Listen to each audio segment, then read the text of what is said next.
A bizarre video surfaced that left the internet absolutely stunned. Meghan Markle, the Duchess of Sussex, posted footage of herself twerking and squatting in a hospital room, supposedly trying to induce labor before giving birth to her daughter. For someone who fled the UK screaming about privacy and media intrusion, this felt like a calculated cry for attention. But here's where it gets interesting. That video, as shocking as it was, reignited something far more explosive that's been whispered about for years. Did Meghan Markle actually carry and give birth to Archie and Lilibet, or has the world been watching an elaborate performance?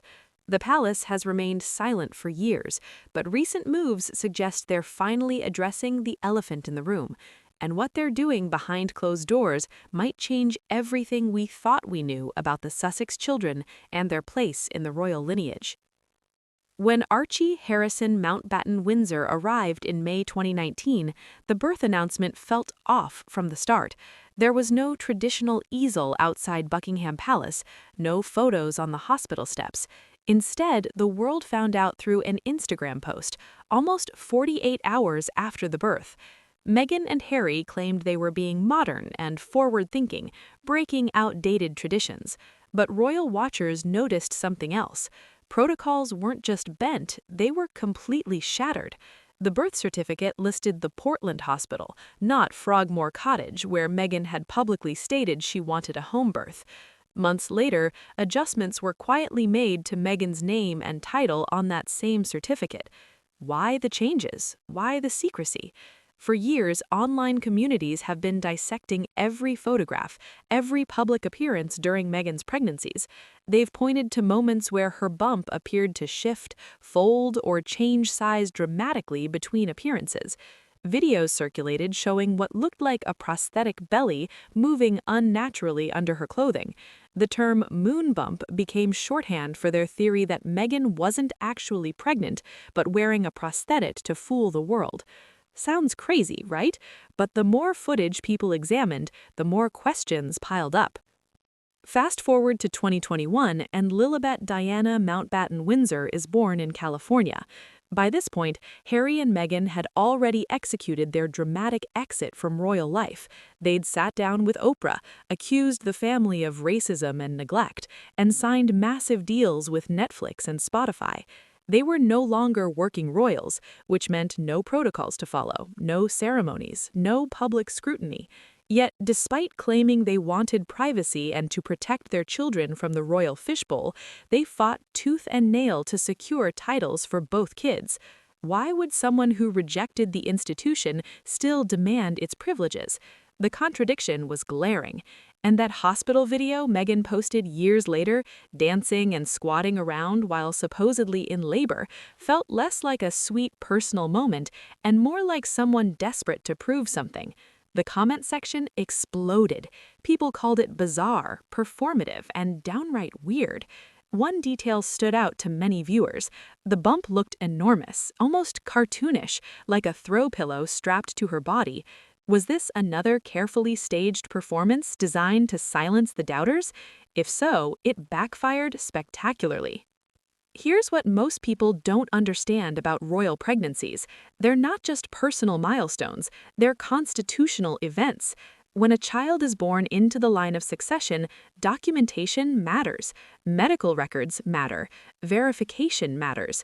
It's not Hollywood where you can spin any narrative you want. The British monarchy runs on lineage, accuracy, and legal precision. If there's any question about how a child came into the world, it affects their legitimacy in the line of succession. Rumors have swirled for years that Meghan may have used a surrogate. If true, that wouldn't just be a private medical choice, it would be a constitutional issue. Surrogacy doesn't disqualify someone from royal titles by default, but it requires full transparency and documentation. The palace needs to know exactly how and where these children were born, because it determines their legal standing. Archie and Lilibet currently hold titles by style, meaning they're called prince and princess as a courtesy. But courtesy titles aren't the same as constitutional ones. The line of succession is governed by law, verified records, and adherence to royal protocol. If anything is unclear, incomplete, or inconsistent, it gets flagged, and that's exactly what's happening now. King Charles III is not playing games anymore.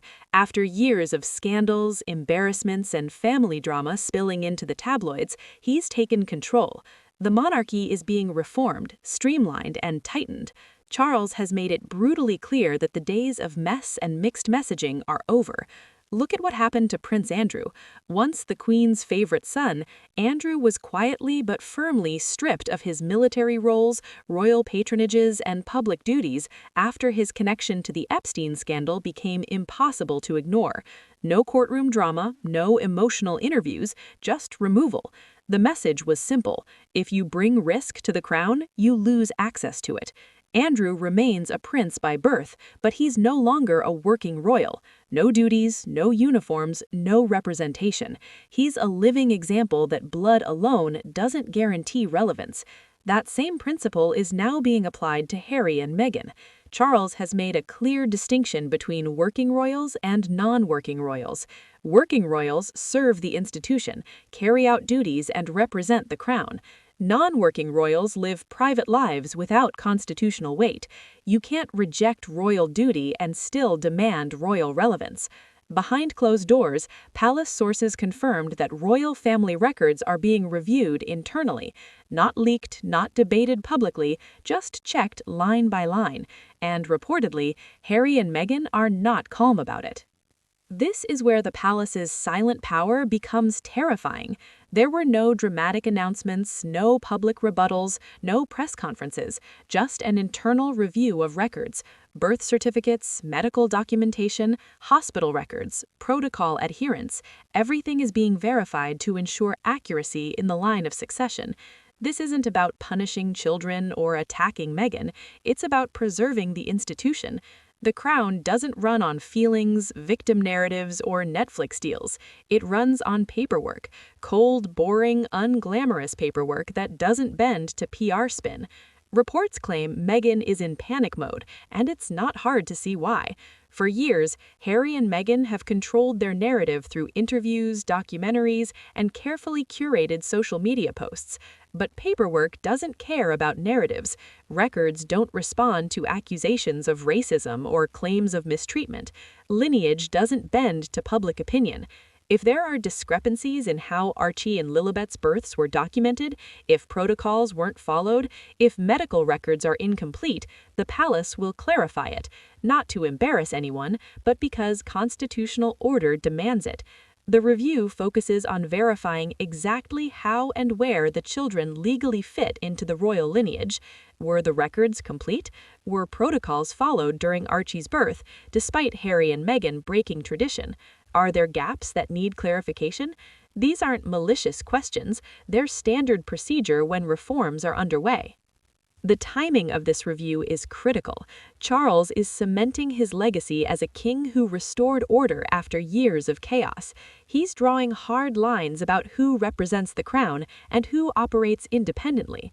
During Harry's Invictus Games service in London, Charles reportedly scheduled a mandatory event for all working royals at the exact same time. Not a single working royal attended Harry's event. The message was unmistakable. You chose to step back, so the institution won't throw its weight behind your projects.